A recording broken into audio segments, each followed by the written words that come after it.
قرآن پاک نے فرمایا لقد کان فی یوسف و اخوتہ آیات للسائلین.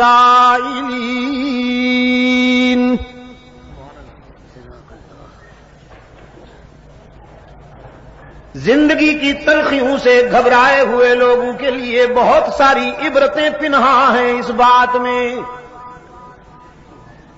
آئیے یوسف اور ان کے بھائیوں کے حالات و واقعات کے آئینے میں اپنا چہرہ دیکھیے.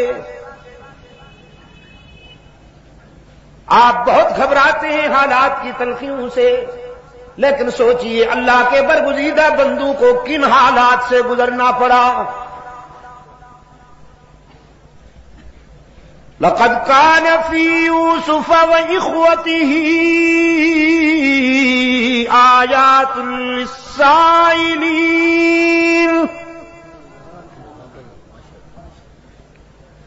إذ قالوا ليوسف وأخوه أحب إلى أبينا منا ونحن عصبة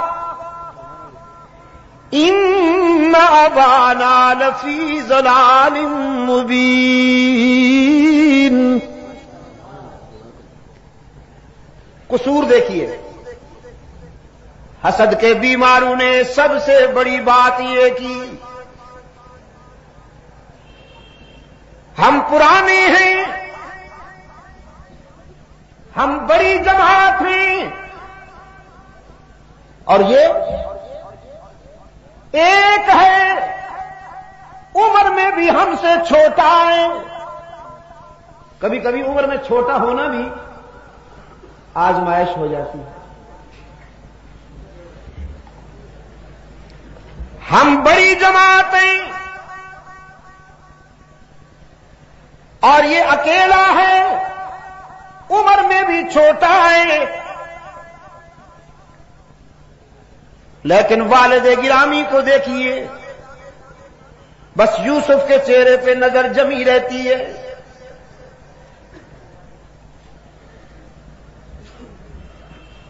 ان سے دامن بچانے کی بس ایک ہی صورت ہے کہ قتل کر دیا جائے اسے، یا دنیا کے کسی ایسے کونے میں پھینک دیا جائے کہ یعقوب یوسف کی صورت ہی نہ دیکھ پائیں.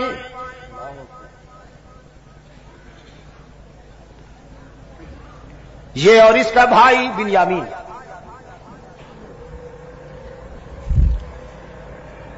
قال قائل منهم لا تقتلوا یوسف. یہ بھی قانون فطرت ہے.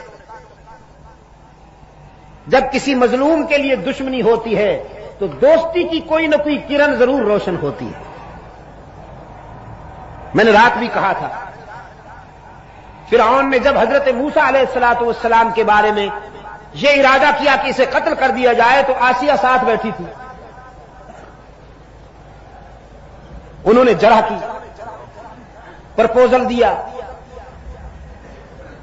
کہ تمہیں غصہ آ گیا ہے ان پر، وہ تو بچہ ہے ابھی تک، اس کو پھول اور انگارے میں فرق نہیں معلوم. یہاں بھی اسی حلقے سے ایک آواز آئی، قتل کا منصوبہ تو تم نے بنا لیا، لیکن وہ ہاتھ کہاں سے لاؤ گے جو اس چاند سے چہرے پر خنجر چلائیں؟ نہیں کر پاؤ گے، یہ کام نہیں کر پاؤ گے. انسان کتنا ہی سنگ دل کیوں نہ ہو جائے، لیکن ایسے چہرے پہ خنجر کیسے چلا سکے گا؟ یہ بات تم سے بھی نہیں ہوگی. تجویز یہ ہے، کنویں میں ڈال دو اسے یا کہیں دور چھوڑ آؤ، راہ چلتے مسافر اٹھا کے لے جائیں گے، تمہاری جان بھی چھوٹ جائے گی، قتل کی شقاوت سے بھی بچ جاؤ گے. اور یہی فائنل ہو گیا، یہی فائنل ہو گیا. محبت کا لبادہ اوڑھ کر والد گرامی کے پاس آئے، حضرت یعقوب علیہ السلام کے پاس آئے. قالوا يا أبانا ما لك لا تأمنا على يوسف وإنا له لناصحون. آتے ہی حضرت یعقوب علیہ الصلوۃ والسلام کی خدمت میں کہنے لگے حیرت ہے کہ آپ ہم پر اعتماد کیوں نہیں کرتے. حالانکہ ابھی عدم اعتماد کی کوئی بات ہوئی ہی نہیں تھی، کوئی نان کانفیڈنس کا ابھی تک نقشہ سامنے آیا ہی نہیں تھا. لیکن انسان کے اندر میں جب چوری چھپی ہوئی ہو، کوئی اور اس کو چور کہے نہ کہے، وہ خود اپنے آپ کو چور محسوس کرنے لگتا ہے. یہ انسانی نفسیات کی بات ہے. اگر ان کے اندر میں یہ چوری نہ ہوتی تو آ کے کہتے کہ ابا جان یوسف کو ہمارے ساتھ بھیجیے، ہم ذرا انہیں باہر لے جانا چاہتے ہیں. اگر اس کا کوئی منفی ری ایکشن سامنے آتا تو پھر کہتے آپ ہم پر اعتماد کیوں نہیں کرتے. لیکن انہوں نے آتے ہی بات ہی یہاں سے شروع کی. ما لک لا تأمنا علی یوسف وإنا له لناصحون. کیا بات ہے، آپ ہم پر اعتماد کیوں نہیں کرتے، حالانکہ ہم تو یوسف کے ناصح ہیں اور ہمدرد ہیں. أرسله معنا غدا يلتع ويلعب وإنا له لحافظون. انہیں ہمارے ساتھ بھیجیے، ہم اسے جنگل میں لے جانا چاہتے ہیں. ہر وقت آپ اسے گود میں بٹھائے رکھتے ہیں، ذرا دنیا بھی دیکھے. حفاظت کریں گے، بے فکر رہیے. میں یہ واقعہ نہیں آپ کو سنانا چاہتا، میں اپنے ہدف تک پہنچنے کے لیے تھوڑا سا یہ جھلک دکھا رہا ہوں آپ کو. لے گئے حضرت یعقوب علیہ السلام نے اندیشہ بھی ظاہر کیا، کہیں میرے لگتے جگر کو نقصان نہ پہنچ جائے، کوئی درندہ نقصان نہ پہنچا دے. انہوں نے قسمیں کھا کھا کر یقین دہانی کرائی. ہم جماعت ہیں، اتنی بڑی تعداد میں ہیں، ایک یوسف کی حفاظت کرنا کوئی مشکل بات تو نہیں ہے، ہم سب مل کر حفاظت کریں گے، آپ مطمئن رہیے. قرآن پاک نے فرمایا فلما ذابوا به واجمعوا ان يجعلوه في غيابة الجب فأوحينا إليه لتنبئنهم بأمرهم هذا وهم لا يشعرون. جب لے گئے یوسف کو ویرانے میں اور اپنے پروگرام کے مطابق یوسف کو کنویں میں ڈالنے کے لیے تیاریاں کرنے لگے، رب العالمین نے فرمایا ہم نے یوسف کے دل میں تسلی اتاری، ہم نے یوسف کے دل میں استقامت اور تقویت کے جوہر بھر دیے کہ دشمن تو بہت ہیں لیکن دوست بہت زیادہ طاقتور ہے. یہ تجھے مٹانا چاہتے ہیں لیکن ہمارا فیصلہ ہے کہ ہم تجھے بلند کریں گے. رات میں یہی کہہ رہا تھا. مکہ والے مٹانا چاہتے تھے اور عرش والے نے بلند کرنے کا فیصلہ کیا تھا. یہاں بھی یوسف علیہ السلام کو مٹانے کا پروگرام بنایا گیا، کنویں میں ڈالا گیا. رب العالمین نے روح الامین کو حکم دیا جاؤ میرے پیغمبر کو اپنی آغوش امانت میں سنبھال لو. باپ کی گود میں بھی اتنا سکون نہ ملا ہو جو تیری آغوش امانت میں یوسف کو میسر آئے. یوسف تو محفوظ ہو گئے. کنویں میں جا کر یوسف پشاور کے بے زبانوں محفوظ ہو گئے. کنویں میں جا کر یوسف تو محفوظ ہو گئے. اور برادری، خون چھپانے کے لیے، جرم چھپانے کے لیے ناٹک رچایا۔ یوسف علیہ السلام کا کرتا اتار لیا تھا، اس پہ خون ملا،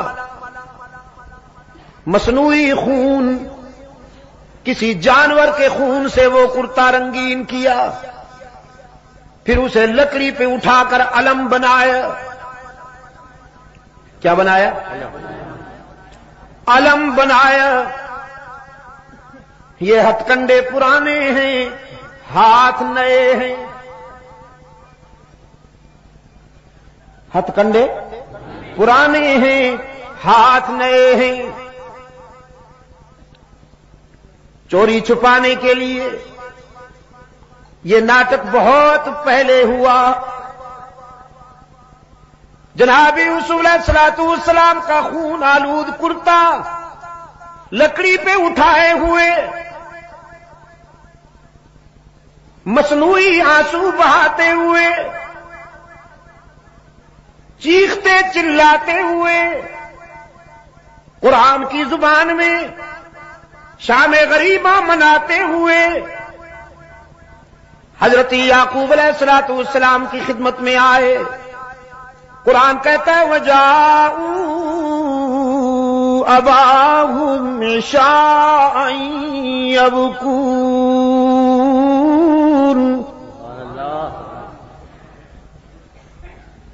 روتے چلاتے ہوئے یعقوب علیہ السلام کی خدمت میں آئے۔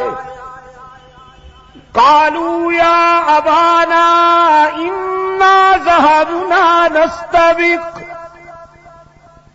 وتركنا يوسف عند متاعنا فأكله الذئب وما أنت بمؤمن لنا ولو كنا صادقين۔ اپنی کہانی بیان کی۔ ابا جان، خطرہ یہ ہے کہ آپ ہماری بات مانیں گے نہیں، حالانکہ ہم محب اور سچے لوگ ہیں، محب اور سچے لوگ ہیں۔ انا ذهبنا نستبق وتركنا يوسف عند متاعنا فأكله الذئب، ہم یوسف کو لے گئے ویرانہ میں، ہم تو کھیلنے میں لگ گئے، بھیڑیا کم بخت آیا، کھا گیا ہمارے بھائی کو۔ کیا کرتے ہم، پتہ ہی نہیں چلا۔ قرآن کریم نے فرمایا اپنے دعوے کے ثبوت کے طور پر وہ کرتا پیش کیا حضرت یعقوب علیہ السلام کی خدمت میں۔ وَجَاءُوا عَلَىٰ قَمِيصِهِ بِدَمٍ كَذِبٍ، جناب یعقوب علیہ السلام کے سامنے جب یوسف کا کرتا پیش ہوا تو بڑے غور سے دیکھا کرتے کو، ہر جانب سے، ہر زاویے سے اسے پرکھا، فرمانے لگے کوئی پڑھا لکھا بھیڑیا تھا، قوم کا فارغ التحصیل، کوئی آیت اللہ قسم کا بھیڑیا تھا نا، میرے بیٹے کو تو کھا گیا، لیکن کرتے پہ ایک بھی دانت نہیں لگا، ناخن بھی نہیں لگا، یہ تو کسی طرف سے پھٹا ہوا ہی نہیں ہے۔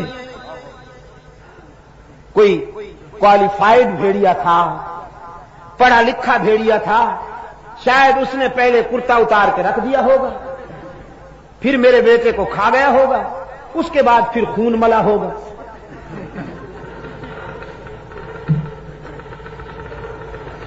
فرمایا بل سولت لكم انفسكم امرا فصبر جميل والله المستعان على ما تصفون۔ سمجھ گئے ساری کہانی؟ فرمانے لگے تمہارا منصوبہ معلوم ہوتا ہے، یہ سب ناٹک رچا رہے ہو، لیکن میری سنو، اپنے بیٹے سے متعلق یہ دل خراش اور دردناک خبر سننے کے باوجود میں تمہاری ماتمی کاروائیوں میں شرکت نہیں کروں گا، میں تو صبر کا دامن نہیں چھوڑوں گا۔ فصبر جمیل واللہ المستعان علی ما تصفون۔ میں اللہ سے ہی مدد مانگتا ہوں، وہی میرے لختے جگر کا نگہبان ہے اور حفاظت کرنے والا ہے۔ رات بھی بات یہاں آئی تھی، اتفاق سے آج بھی پھر اسی موڑ پہ آ گئی۔ انبیاء اور رسول نے جب بھی مدد مانگی کس سے مانگی؟ عجم کے بیماروں تک ہی کی حرارتیں پہنچاؤ، اللہ عجم کے بھی کے بیماروں کو شفائے کاملہ عطا فرمائے، ان کے فکر و نظر کے اندھیروں کو قرآن کے اجالوں سے دور فرمائے۔ انبیاء اور رسول نے زندگی کے سفر میں جب بھی کوئی مشکل مقام آیا تو کس سے مدد مانگی؟ واللہ المستعان علی ما تصفون۔ یعقوب نے بھی بیٹے کو اللہ کے حوالے کیا، اور ان مراحل سے گزرنے کے بعد جب یوسف کو انعام ملا، ایثار، استقامت اور وفا کا سفر کرنے کے بعد جب اللہ نے یوسف کو انعام عطا کیا ہے، پاؤں کے نیچے مصر کا تخت ہے اور سر پہ نبوت کا تاج ہے۔ انعام پسند آیا آپ کو؟ پاؤں کے نیچے مصر کا تخت ہے اور سر پہ نبوت کا تاج ہے۔ روحانی طور پر بھی صاحب اختیار ہیں اور مادی نقطۂ نظر سے بھی صاحب اقتدار ہیں۔ فطرت کبھی کبھی عجیب مناظر دکھاتی ہے۔ کنویں میں ڈالنے والے منگتا بن کر آئے ہیں، سوال کرتے ہیں غلے کا۔ جناب یوسف علیہ السلام کے سامنے اپنی حالت زار بیان کرتے ہوئے کہتے ہیں ایھا العزیز مسنا واہلنا الضر وجئنا ببضاعة مزجاة فأوف لنا الكيل وتصدق علينا ان اللہ یجزی المتصدقین۔ شاہ مصر، ہم بھوک اور افلاس میں اکتائے ہوئے ہیں، مبتلا ہیں، تیرے جود و سخا کے چرچے سن کر حاضر ہوئے ہیں، ہمارے حال پہ رحم کیجئے، ہمیں غلہ عطا کیجئے، ہم جس کا معاوضہ دینے کی پوزیشن میں بھی نہیں۔ جناب یوسف علیہ السلام نے فرمایا داد و دہش کی بات بعد میں ہوگی، دینے دلانے کی بات بعد میں ہوگی۔ هل علمتم ما فعلتم بيوسف واخيه اذ انتم جاهلون؟ پہلے یہ بتاؤ تم نے یوسف اور اس کے بھائی کے ساتھ کیا کیا تھا، یہ پہلے بتاؤ۔ اور ان بیچاروں کو پہلے بھی شبہ تھا، چہرے کے زاویے بار بار دیکھتے تھے، تجسس تھا، سسپنس تھا کہ یہ چہرہ تو دیکھا بھالا ہے، یہ تو وہم و گمان میں بھی نہیں تھا کہ یہ وہی ہے جس کو کنویں میں ڈال آئے تھے ہم، لیکن تجسس تھا کہ یہ چہرہ دیکھا بھالا ہے۔ اب جب اسی چہرے نے اسی کا نام لے لیا جس کے متعلق وہ سوچ رہے تھے تو اب چونکے، کہنے لگے ہم نے کیا کیا تھا یوسف اور اس کے بھائی کے ساتھ یہ ہم بھی بعد میں بتائیں گے، پہلے آپ بتائیے کہیں آپ وہی تو نہیں اِنَّكَ لَأَنْتَ یوسف، آپ کہیں وہی یوسف تو نہیں؟ جناب یوسف علیہ السلام نے نعرہ لگایا انا یوسف۔ اب چھپانے کی کوئی ضرورت نہیں، اب مشیت ایزدی یہ تھی کہ حقیقت واضح ہو جائے۔ قال انا یوسف وہذا اخی، الحمدللہ میں وہی یوسف ہوں اور یہ میرا بھائی ہے بنیامین۔ برادران یوسف نے کہا مگر آپ یہاں کیسے؟ ہم تو آپ کو کنویں میں ڈال چکے، آپ کا ماتمی جلوس نکال چکے، جرم چھپانے کے لیے آپ کے کرتے پر خون لگا چکے، ہم تو آپ کو ٹھکانے لگا چکے تھے، آپ یہاں کیسے؟ سیدنا یوسف علیہ نبینا علیہ التسلیم نے فرمایا قد من اللہ علینا۔ یہ میں آپ کے دل کی گہرائیوں میں اتارنا چاہتا ہوں۔ یہاں اپنے دادے کا نام نہیں لیا، باپ کا نام نہیں لیا۔ تم تو مجھے مٹانا چاہتے تھے، لیکن جانتے ہو میں کس کا پوتا ہوں، جانتے ہو میرا باپ کون ہے۔ نہ دادے کا نام لیا نہ باپ کا، اور اگر لے بھی تو دادا ابراہیم ہے، باپ یعقوب ہے۔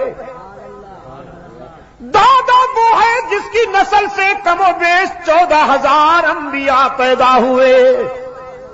ابراہیم علیہ السلام کی نسل سے کم و بیش 14,000 انبیاء پیدا ہوئے، اور انہی کی نسل سے رحمت عالم صلی اللہ علیہ وسلم آئے۔ لیکن یوسف کی زبان پر دادے کا نام بھی نہیں آیا، باپ کا نام بھی نہیں آیا۔ کیوں؟ کہ مشکلات میں کام آنا نہ دادے کا منصب ہے نہ باپ کا۔ مشکلات میں کون کام آیا کرتا ہے؟ جزاکم اللہ۔ مشکلات و مصائب میں کام آنے والا کون؟ پشاور کے روشن ضمیروں، مشکلات و مصائب کے گرداب میں، مصائب کے بحر زخار میں الجھے ہوئے سفینوں کو کنارے لگانے والا کون؟ یعقوب نے جب پکارا تو کسے؟ یوسف کے لبوں پہ نام آیا تو کس کا؟ پھر جب